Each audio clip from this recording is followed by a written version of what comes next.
Стороны обсуждают вопросы реализации совместных проектов в таких ключевых отраслях, как туризм, легкая промышленность, сельское хозяйство, культура и IT-сфера. По словам руководителей субъектов, речь идет о партнерстве, основанном на многовековых исторических связях и дружественных отношениях между народами. Глава Ингушетии отметил важность усиления взаимодействия республик в экономической плоскости. Во-первых, хотел бы лично поблагодарить главу Кабардино-Балкарии Кокова Казбека Валерьевича, то, что приехали, посмотрели производство, которое у нас есть. Это очень важно для наших братских, рядом лежащих республик. И потом, я думаю, надо дополнять друг друга в части тех или иных производств, сельского хозяйства. И все эти вопросы можно совместно решать. Очень благодарен делегации, благодарен своему другу, коллеге Казбеку Валерьевичу. Кроме того, руководитель региона обозначил перспективы взаимодействия в культурной сфере. Он подчеркнул необходимость активизации и совместной работы по данному направлению, особо выделив важность объединения усилий при подготовке и проведении мероприятий, посвященных 80-летию победы в Великой Отечественной войне. В этой части, я думаю, что обмены, вот то, что вы сказали, к 80-летию и год защитника Отечества идет. И я скажу, там, Министерство культуры, я думаю, что у нас тематические концерты полностью готовы выехать. То есть вот, ну, какое-то мероприятие у вас есть, прям вот хоть час-полтора, значит, как вы скажете, значит, взаимодействие с председателем правительства и Министерством культуры, чтобы выехать именно тематически.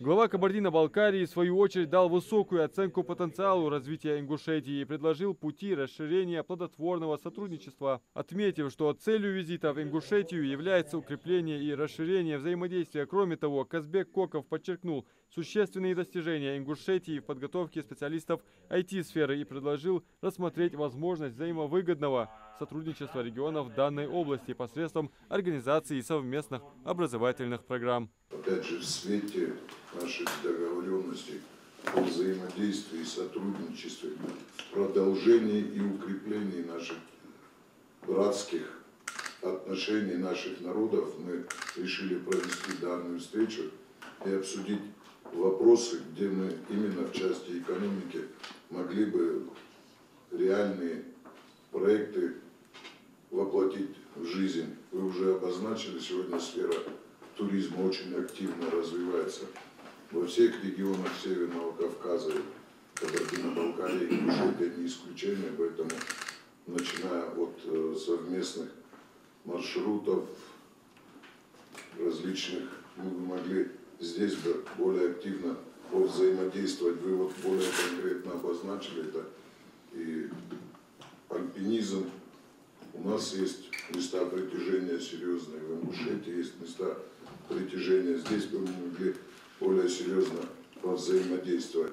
Второе, конечно же, это в области сельского хозяйства.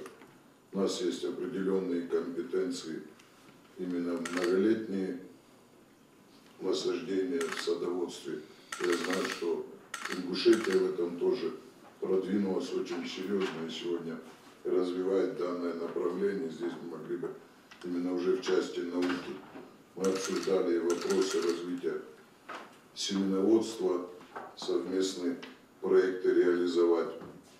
И, конечно же, это легкая промышленность. Более подробно инвестиционную привлекательность республики презентовал министр экономического развития региона Исрапил Гиреев. Он указал на наличие перспективных лесных ресурсов, включающих ценные породы древесины, способных обеспечить развитие деревообрабатывающей и мебельной промышленности. Более того, благоприятные климатические условия позволяют эффективно использовать геотермальные ресурсы для теплоснабжения населенных пунктов и теплиц, а также для создания бальнеологических комплексов. Вместе с тем, на территории республики действует развитая сеть институтов поддержки бизнеса. Внедрен региональный инвестиционный стандарт. принят ряд законодательных инициатив, направленных на поддержку инвестиционной деятельности и снижение финансовой нагрузки на инвесторов. В результате проводимой работы индекс промышленного производства в республике за последние годы демонстрирует позитивную динамику. По итогам января-декабря 2024 года прирост промышленного производства составил 12%, и по этому показателю республика находится на 9-м месте в России. Также параллельно у нас идея есть, почему бы не попробовать кластер радиоэлектроники.